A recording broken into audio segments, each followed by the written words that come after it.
Hello friends, welcome to channel guys. So finally आज exam हो गया है और एग्ज़ाम में पूछे गए क्वेश्चन जो स्टूडेंट के द्वारा शेयर किए गए हैं, जो मेमोरी बेस्ड क्वेश्चन है, जितना उनको याद रहा उन सभी क्वेश्चन को कंपाइल किया हुआ है इस वीडियो में और हम लोग डिस्कस करने वाले हैं। Okay, so this is the specially for the paper 2 social work paper analysis on the base on the memory. जो भी कुछ याद रहा स्टूडेंट को, जिन्होंने शेयर किया हुआ है, मुझे बताया है, उन सबको क्वेश्चन को हम लोग डिस्कस करेंगे और उससे एक आइडिया लगेगा कि बेसिकली पेपर कैसा था। Right, it was simple, tough और द मॉडरेट, किस प्रकार के क्वेश्चन थे, क्या पैटर्न था क्वेश्चन का, उन सबको हम लोग डिस्कस करेंगे। कितना कट ऑफ जा सकता है, एक्सपेक्टेड कट ऑफ कितना हो सकता है। सो इससे क्या होगा कि जो स्टूडेंट का एग्ज़ाम अभी हुआ नहीं है, होने वाला है, उनको इसका बेनिफिट मिलेगा। Okay, and you can also predict about your exam.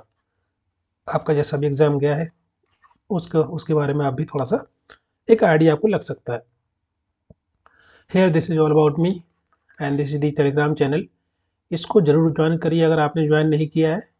यहाँ पर सभी important notification regarding the social work UGC NET exam आपको मिलते रहेंगे फॉर द बीमन study for the social work, जो भी आपका सब्जेक्ट है उसके अनुसार। This is the mobile number. If you want to join the courses just text me on this number. So basically paper was based on the conceptual question. Okay, जितने भी student ने exam दिया है सभी ने यही बताया कि जो क्वेश्चन थे काफ़ी मॉडरेट टू डिफ़िकल्ट थे और totally based on the concept.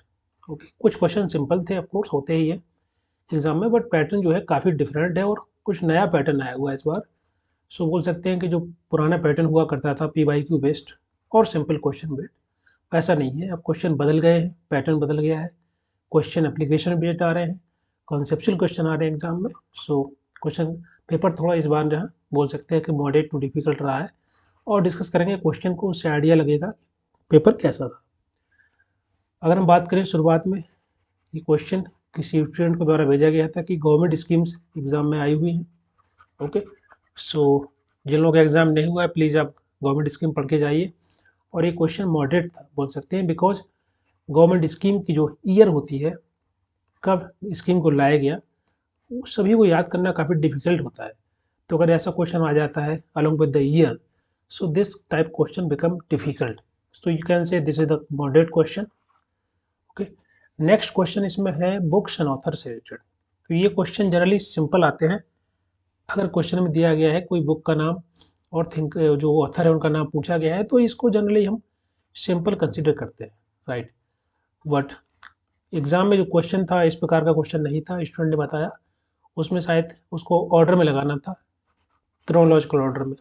किसी एक थिंकर की बुक्स का नाम दिए गए थे, तो ये ऐसा कभी जो क्वेश्चन है ऐसा कभी आया नहीं। तो बोल सकती है क्वेश्चन काफ़ी मॉडरेट है, मॉडरेट टू डिफिकल्ट है। राइट, बिकॉज कौन सी बुक किस ईयर में पब्लिश हुई है आपको पता नहीं होता है ना। So it is very difficult to arrange in the chronological order. So this question become difficult. Okay, next question आया हुआ था टुकमैन के जो मॉडल थे, ओके, जो स्टेजेस थी किसी भी ग्रुप को फॉर्म करने के लिए, कि ग्रुप कैसे फॉर्म होता है, कोई टीम कैसे बनती है, उसकी क्या क्या स्टेजेस होती हैं, क्या क्या स्टेज के थ्रू पास होता है। तो जैसे कि नॉर्मिंग, फॉर्मिंग, स्टॉर्मिंग, परफॉर्मिंग, एब्जॉर्मिंग, ये जो स्टेजेस हैं ये मैंने कई बार बताई हुई है और जो लास्ट में मैंने PDF शेयर किया था उसमें भी मैंने भेजा, ये उसमें मेंशन किया हुआ था। तो ये क्वेश्चन काफ़ी सिंपल है, टुकमैन के द्वारा दिए गए थे। तो ये क्वेश्चन आपको बोल सकते हैं सिंपल टू मॉडरेट हो जाता है। Okay, next question, question number अगर हम बात करें 5 की, तो ये बेसिकली नंबरिंग जो है मैंने डाली है, ऐसा नहीं इसी सीक्वेंस में क्वेश्चन नहीं आए थे, ये जस्ट मैंने मार्क कर दिया है इस प्रकार से क्वेश्चन को। सो नेक्स्ट क्वेश्चन आपका हो जाएगा UNHCR से रिलेटेड क्वेश्चन था। इसका शायद फुल फॉर्म पूछा गया था या फिर इसका कोई हेड क्वार्टर पूछा गया था। तो हेड क्वार्टर इसका जेनेवा में है, फुल फॉर्म इसका United nation high commission for refugee. इसको याद कर लेना, इसको बनाया गया था 1949 में। ओके, ये सब्सिडरी ऑर्गन है UNGA का। UNGA का फुल फॉर्म होता है यूनाइटेड नेशन जनरल असेंबली। तो क्वेश्चन अगर आ सकता है तो इसी से आएगा कि इसका फुल फॉर्म क्या है या फिर इसका हेड क्वार्टर कहाँ पर, इसको कब बनाया गया। ओके, तो जो लोग अभी एग्ज़ाम देंगे, जिनका एग्ज़ाम नहीं हुआ है, प्लीज़ इसको पूरा पढ़ के जाना। ओके, UNHCR के बारे में डिटेल में पढ़ लेना और जितने भी सब्सिडरी हैं UNGA की, यूनाइटेड नेशन की, उनको भी आप अच्छे से पढ़ लेना, एग्ज़ाम में आ सकता है।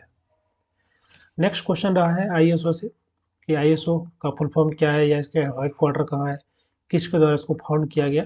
तो ISO का फुल फॉर्म होता है the international organization for the standardization and headquarter is in the Geneva Switzerland, और ये फाउंड किया गया था लंदन में। ओके, मतलब लंदन के द्वारा इसको फाउंड किया गया था। And the founders was this organization UNSCC and international federation of the national standardization association, इनके द्वारा इसको फाउंड किया गया। तो आई थिंक ये क्वेश्चन आया था कि who founded this ISO, right. तो आई थिंक लंदन उसमें ऑप्शन था, तो अगर यही करेक्ट हो जाएगा आपका। नेक्स्ट क्वेश्चन इसमें है विजिटर ऑफ सेंट्रल यूनिवर्सिटी। ये क्वेश्चन आया हुआ था कि जो सेंट्रल यूनिवर्सिटी के होते हैं उसके विजिटर कौन होते हैं। The president of India is the visitor of central university, okay, and he has the power to appoint the VC, vice chancellor. So इसको भी याद कर लेना। नेक्स्ट क्वेश्चन है founder of the child line. Child line की founder कौन थे या कौन थी, ये क्वेश्चन आया हुआ था। तो एक प्रोफेसर टिटियासिस की हैं मिस जेरो बिलीमोरिया, इनके द्वारा जो है इसको फाउंड किया गया था। नेक्स्ट क्वेश्चन, ये सभी के सभी मॉडरेट क्वेश्चन है, कुछ इजी भी हैं जैसे AG, and this is also simple. TB का फुल फॉर्म या सॉरी इसका जो ईयर पूछा गया था या डे पूछा गया था, किस डे को ऑब्जर्व किया जाता है।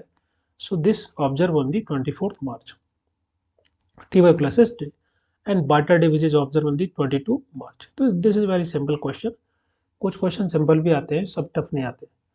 नेक्स्ट क्वेश्चन था कल्चरल लैब के बारे में कि कल्चरल लैब का जो कंसेप्ट है किसके द्वारा दिया गया था।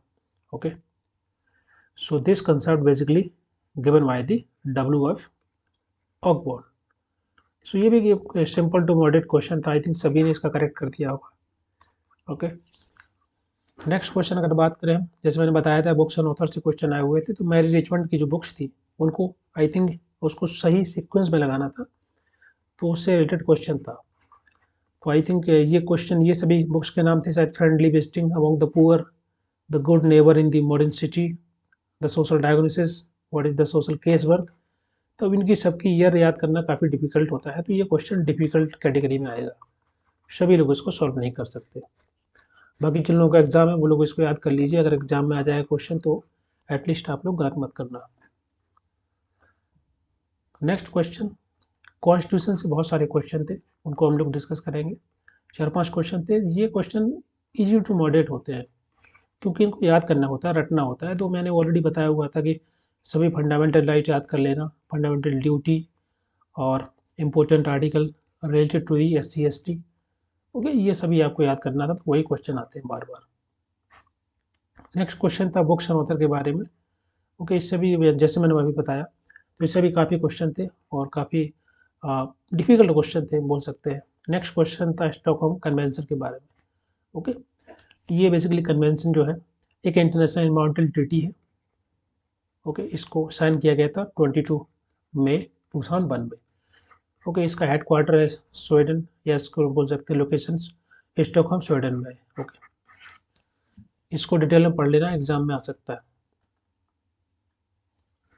नेक्स्ट क्वेश्चन की अगर बात करें, आई थिंक कोई क्वेश्चन 42nd अमेंडमेंट के बारे में था, तो इसको थोड़ा डिटेल में पढ़ लेना, कौन कौन से अमेंडमेंट हुए थे संविधान में, that is in 1976। Okay, and next question बोल सकते हैं कि DI बताया गया कि DI जो है उसका लेवल इजी था, बहुत ज़्यादा टफ नहीं थी, right.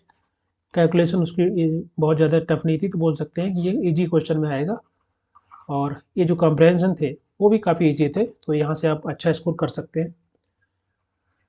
Next question that is related to the untouchability act, ये 17 है यहाँ पर। अनटचेबिलिटी एक्ट को लेकर के आप बोल सकते हैं कि कौन सा आर्टिकल है जो कि जिसमें प्रोविजंस है अनटचेबिलिटी को लेकर के, तो ये आपका आर्टिकल 17 या से कुछ भी इससे रिलेटेड जो होगा क्वेश्चन वो आपको पता होना चाहिए। इसके बारे में थोड़ा डिटेल में पढ़ लेना।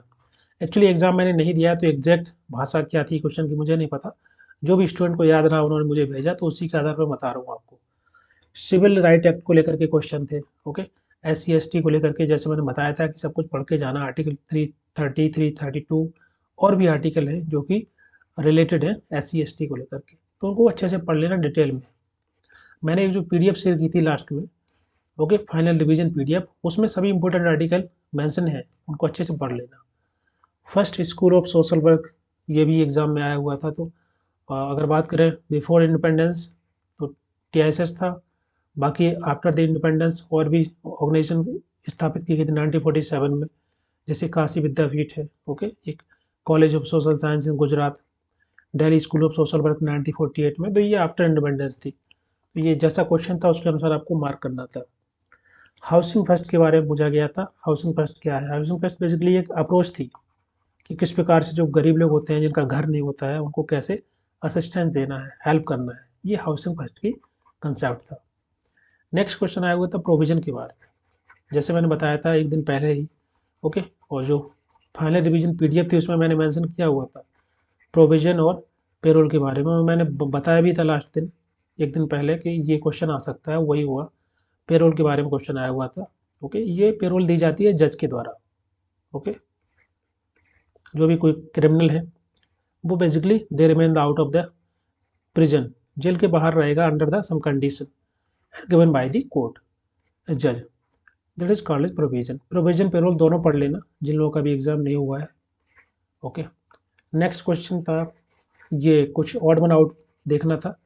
4 ऑप्शन दिए गए थे, strike, lockout, lay off and retrenchment. अगर ये ऑप्शन दिए थे तो इसका मैं आंसर बता देता हूँ। इसका आंसर होगा स्ट्राइक। ओके, स्ट्राइक की जाती है, this is the act of worker, worker के द्वारा स्ट्राइक की जाती है। Okay, lockout, lay off, retrenchment, this is the act of management, ये मैनेजमेंट के द्वारा किया जाता है। स्ट्राइक का मतलब होता है कि कुछ समय के लिए काम करने के लिए मना कर देना, कि जो भी वर्कर्स के कंसर्न है regarding the working condition, regarding the money, salary, छुट्टी, वो सभी के रिगार्डिंग जो स्ट्राइक करते हैं तो ये वर्कर के द्वारा की जाती है। और लॉकआउट की बात करें तो लॉकआउट का मतलब होता है कि जो काम होता है, वर्क बंद कर दिया जाता है मैनेजमेंट के द्वारा। ओके, कुछ डिस्प्यूट की वजह से, तो जो मैनेजमेंट है काम करवाना बंद कर देती है वर्कर से, उसे बोलते हैं lockout. Okay, kind of work stoppage और denial of the employment that is initiated by the management, okay, of the company. इसी प्रकार से जो ले ऑफ है, ले ऑफ का मतलब भी होता है कि जो काम है वर्कर के लिए वो परमानेंटली या बोल सकते टेम्पररी डिस्चार्ज कर दिया जाता है वर्कर को। एंड इसी प्रकार से रिट्रेचमेंट का मतलब होता है छटनी करना, नौकरी से निकाल देना। अगर काम नहीं है, यहाँ पर बहुत ज़्यादा एम्प्लॉइज़ हैं तो कुछ को हटाना पड़ता है, तो उसको बोलते हैं रिट्रेंचमेंट। ओके, तो these act done by the management, तो ये तीनों कॉमन है। और strike is basically act of worker, तो ये अलग है, तो ऑड वन आउट आपका स्ट्राइक हो जाएगा। बाकी अगर क्वेश्चन में और भी अगर ऑप्शन दिए रहे होंगे तो उसको आपको देखना होगा। अगर मैं बात करूँ ये 4 ऑप्शन की तो इसमें तो यही आंसर होगा। ओके, नेक्स्ट क्वेश्चन इसमें अगर बात करें, ये क्वेश्चन तो आपके हो गए इससे रिलेटेड, ऑड वन आउट से लेके। और क्वेश्चन कोई MDG SDG से रिलेटेड था।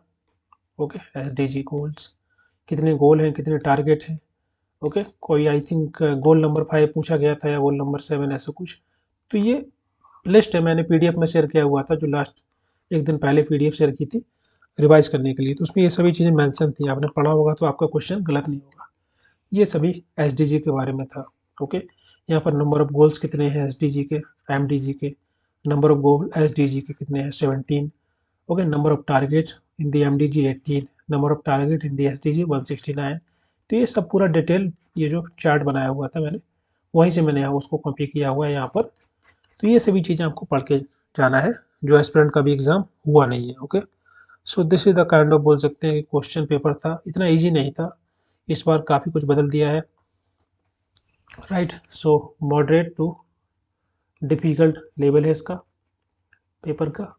ओके, और जैसे कि पहले PYQ बेस्ड क्वेश्चन आया हुआ करते थे, राइट, उस प्रकार का क्वेश्चन पैटर्न नहीं है, और totally based on the application, बहुत सारी स्कीम्स आई हुई थी, राइट। तो ये सब क्वेश्चन जो है काफ़ी डिफरेंट है, काफ़ी अलग है, राइट। तो ये लेवल बोल सकते हैं काफ़ी मॉडरेट टू हाई लेवल था, डिफ़िकल्ट लेवल था पेपर का। तो जो एस्पिरेंट का एग्ज़ाम नहीं हुआ है प्लीज़ थोड़ा सा कंसेप्चुअल क्वेश्चन पढ़ लेना, जो कंसेप्ट बेस्ड है, एप्लीकेशन बेस्ड है। थोड़ा जो पॉलिसी है उनके बारे में पढ़ लेना डिटेल में, राइट। जो इंपॉर्टेंट आर्टिकल हैं related to the SC ST उनको पढ़ लेना, जो इंपॉर्टेंट यहाँ पर ऑर्गेनाइजेशन के नाम दिए गए हैं उनको पढ़ लेना डिटेल में। यूनाइटेड नेशन की जितने भी जो है सब्सिडरी हैं उनको पढ़ लेना अच्छे से डिटेल में। ओके, सो मे भी अगर बात करें कट ऑफ की, कट ऑफ आई थिंक इस बार कम जाएगा बिकॉज पेपर डिफ़िकल्ट है। लास्ट ईयर तो कट ऑफ काफ़ी हाई गया था बिकॉज पेपर सिंपल था। सो इट बोल सकते हैं इस बार लगभग 63 से लेके 67 के आसपास जाएगा, यही रेंज आएगा। एग्जैक्ट नहीं बोल सकते क्योंकि अभी पता नहीं ना नंबर ऑफ सीट कितनी है। ये कट ऑफ जो है डिपेंड करता है पेपर कैसा है, टफ है कि सिंपल है, और नंबर ऑफ सीट कितनी है। नंबर ऑफ सीट कितनी है जीआरएफ के लिए, तो इस बात पे डिपेंड करता है कट ऑफ। अगर पेपर इतना टफ आ गया है, राइट, अगर सीट भी बहुत ज़्यादा होगी तो फिर कट ऑफ बदल सकता है, और सीटें कम रहेंगी तो उसी के अनुसार कट ऑफ बनता है, right. So it's approx like बोल सकते हैं कि लगभग 63 से लेके 66-67 के आसपास कहीं इसी बीच में रहेगा। 70 नहीं जाएगा इस बार, ओके। 69 भी नहीं जाएगा, बहुत ही कम रहेगा। पेपर दोनों ही टफ थे, paper 1 paper 2। So we can predict like 30 through 37 के आसपास बीच में रहेगा कोई। सो जो लोग भी इस जोन में है 63 के आसपास, 62, वो भी सेफ जोन में आई थिंक उनका भी पॉसिबिलिटी हो जाएगा। और इसके बाद अगर किसी का ज़्यादा अच्छा स्कोर है तो देन दैट इज़ गुड। सो बाकी आप लोग ये जो है डिस्कशन यहाँ पर समाप्त होता है। बाकी जिन स्टूडेंट का एग्ज़ाम नहीं हुआ है प्लीज़ इनको अच्छे से देख लेना, और इसी से रिलेटेड जो क्वेश्चन है उनको अच्छे से पढ़ लेना, okay. All the very best all the student जिनका एग्ज़ाम होने वाला है, और जिनका हो गया है उनको भी थोड़ा आइडिया लग गया होगा कि क्या प्रेडिक्शन हो सकता है, क्या कट ऑफ जा सकता है। All the very best, and जिनका एग्ज़ाम हो गया एंजॉय करें, अभी आपके पास समय है जब तक रिजल्ट नहीं आता, right. Okay guys, thank you so much.